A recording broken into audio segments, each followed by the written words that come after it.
یہ سوال ہے کہ if someone is studying science and seems to be going away from deen, is there anything in the Quran which we can say to him to help him change his mind? And should we look for science in the Quran? یہ میں کبھی اس کو سمجھ نہیں پایا. Science کا بالکل ایک الگ دائرہ ہے. یعنی سائنس کا علم آپ کے علم میں ہونا چاہیے کہ سائنس فلسفے کے بطن سے پیدا ہوئی ہے. اور بنیادی مسئلہ کیا تھا جس کے بعد سائنس پیدا ہو گئی اور یہ عظیم ترقی ہوئی؟ ایک فیصلہ کیا اہل علم نے. وہ فیصلہ یہ تھا کہ ہمارے لیے ما بعد الطبیعیات، میٹا فزکس یا ایتھکس کے معاملات کو سلجھانے کا کوئی عقل میں ذریعہ نہیں ہے. تو ہم ان معاملات کو الگ کرتے ہیں اور ہم مادے پر تحقیق کریں گے. یعنی یہ جو میٹر ہے، دنیا میں ایک مادہ ہے، میٹر ہے، اور ایک نفس ہے جو آپ کے اندر ہے. انہوں نے نفس کو بھی موضوع نہیں بنایا، صرف مادے کو موضوع بنایا، اس کے قوانین لاز دریافت کیے اور حیرت انگیز دنیا پیدا کر دی. اس کا مذہب کے ساتھ کیا تصادم ہے؟ میں کبھی نہیں سمجھ سکا اس کو. مادے کے قوانین کا مطالعہ ہے.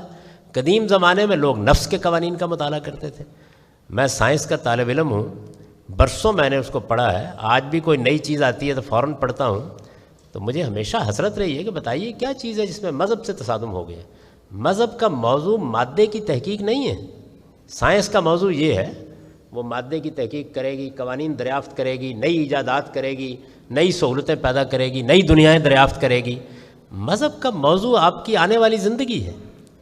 مذہب کا موضوع موت ہے.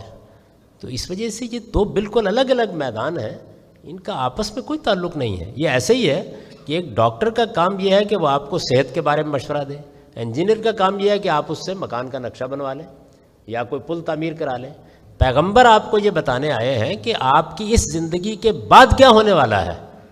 اس پر سائنس نے کوئی تحقیق کر لی ہے، کوئی نتیجہ نکال لی ہے، کوئی نئی دنیا دریافت کر لی ہے، کوئی موت کے مسئلے کا حل تلاش کر لی ہے.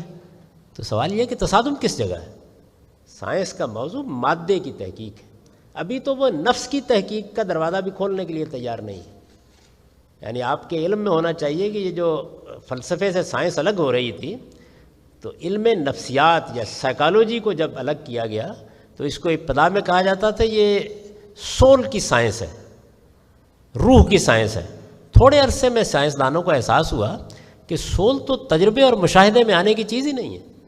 تو پھر اس میں ترمیم کی گئی کہ ہم سول کی سائنس نہیں بنا سکتے، یہ ہمارے بس میں نہیں، ہم بیہیویئر کو دیکھیں گے. تو اب سائیکالوجی سائنس بیہیویئر کی سائنس ہے. یعنی مجھ سے کیا رویے صادر ہوتے ہیں، میں کیا کرتا ہوں، لوگوں سے کیا معاملہ کرتا ہوں.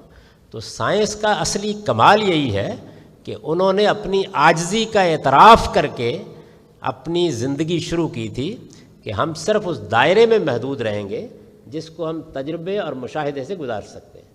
یہ بہت بڑا انقلاب تھا. چنانچہ سائنس کی کوئی اعلیٰ کتاب آپ اٹھائیں تو وہ شروع یہاں سے ہوتی ہے کہ ہم نے وائے کا جواب، کیوں کا جواب ترک کر دیا ہے، ہم ہو پر آ گئے. تو اس وجہ سے از راہ کرم اگر تو سائنس پڑھنے کا شوق ہے تو ذرا اعلیٰ درجے کی سائنس پڑھیے. یہ کوئی طریقہ نہیں ہے کہ یہ خیال کر کے اچھا سائنس نے مادے کا یہ قانون دریافت کر لیا، یہ قانون دریافت کر لیا تو اس سے مذہب کو کوئی خطرہ لاحق ہو گیا. میں آپ سے عرض کرتا ہوں کہ دنیا کی تاریخ میں جتنی کتابیں اور جتنے علم انسان نے پیدا کیے ہیں ان میں سے کسی علم کی عمر 100 سال سے زیادہ نہیں ہوئی. کسی بھی علم کی. کس معنی میں؟ یعنی 100 سال بھی نہیں گزرتے تو معلوم ہوتا ہے کہ اس کتاب میں تو 10 خامیاں نظر آ گئی ہیں. معلوم ہوتا ہے کہ اس علم میں تو بہت سی چیزیں غلط ثابت ہو گئی ہیں. 1938 میں علامہ اقبال نے وفات پائی ہے. ہماری ملت کے ایک بڑے غیر معمولی شخصیت ہیں. ریکنسٹرکشن ریلیجیس تھاٹ ان اسلام ان کے خطبات ہیں. یہ 1938 سے چند برس پہلے دیے گئے ہیں. آج میں 20 باتوں کی نشاندہی کر سکتا ہوں جو تحقیق سے غلط ثابت ہو گئی. انہوں نے سنی سنائی بات پر یہ شعر کہہ دیا کہ تارک جو بر سفینہ اندلس، تارک جو بر کنارہ اندلس سفینہ سوخت. تحقیق سے معلوم ہوا کہ تارک نے کوئی جہاز نہیں جلائے تھے. یعنی ایک انسان، بہت بڑا انسان، زندگی پر، علوم پر، تاریخ پر بات کرتا ہے اور 100 سال بھی نہیں گزرتے. ابھی 100 سال نہیں ہوئے. تو غلطی سامنے آنی جائے. آپ کے علم میں ہے قرآن مجید کو نازل ہوئے کتنا عرصہ ہو گیا ہے؟ 1400 سے زیادہ سال ہو گئے ہیں. ایک لفظ اپنی جگہ سے نہیں ٹل سکا. انسانی کلام کی زیادہ سے زیادہ عمر 100 سال ہوئی ہے. ایک لفظ اپنی جگہ سے نہیں ٹل سکا. آج بھی حیرت ہوتی ہے آدمی کو کہ وہ دنیا جو توہمات کی دنیا تھی، وہ دنیا جو کہانیوں کی دنیا تھی، وہ دنیا جو قصوں کی دنیا تھی، اس میں تھوڑی دیر کے لیے مان لیجئے کہ یہ کس کی کتاب ہے. ایک بدو جس نے کبھی پڑھا لکھا نہیں تھا وہ کلام کر رہا ہے، اور آج بھی اس کی پیش کی ہوئی کتاب زندہ اور پائندہ موجود ہے. تو اس لیے سائنس کو اپنے حدود میں رہنا چاہیے. اس کا اس سے کیا تعلق ہے؟ اس نے تو زندگی کی ابتدا یہاں سے کی تھی، پیدا یہاں سے ہوئی تھی کہ نہیں اب ہم ان امور کو نہیں چھیڑیں گے، وہ فلسفے کا موضوع ہے، ہم صرف مادے کے قوانین کی تحقیق کریں گے. اور مادے کے قوانین کی تحقیق میں سائنس نے بڑے کمالات دکھائے ہیں، اس پر شکر گزار ہونا چاہیے. لیکن اگر اس سے تجاوز کر کے سائنسدان کوئی بات ارشاد فرمانے کی کوشش کر رہے ہیں تو ان کی خدمت میں عرض کرنا چاہیے ایاز قدر خود بشناس، یہ آپ کا دائرہ نہیں. اس کے علوم دوسرے ہیں، اس کے دلائل دوسرے ہیں. آپ جس علم کے ماہر ہیں اس پر گفتگو کریں. تو اس علم میں ابھی نہ موت زیر بحث ہے، نہ زندگی کی حقیقت زیر بحث ہے. یہ سارے ابھی اسی طرح پڑے ہوئے ہیں، کوئی چیز نہیں ہے. زندگی جس شکل میں موجود ہے سائنس اس کا مطالعہ کر رہی ہے.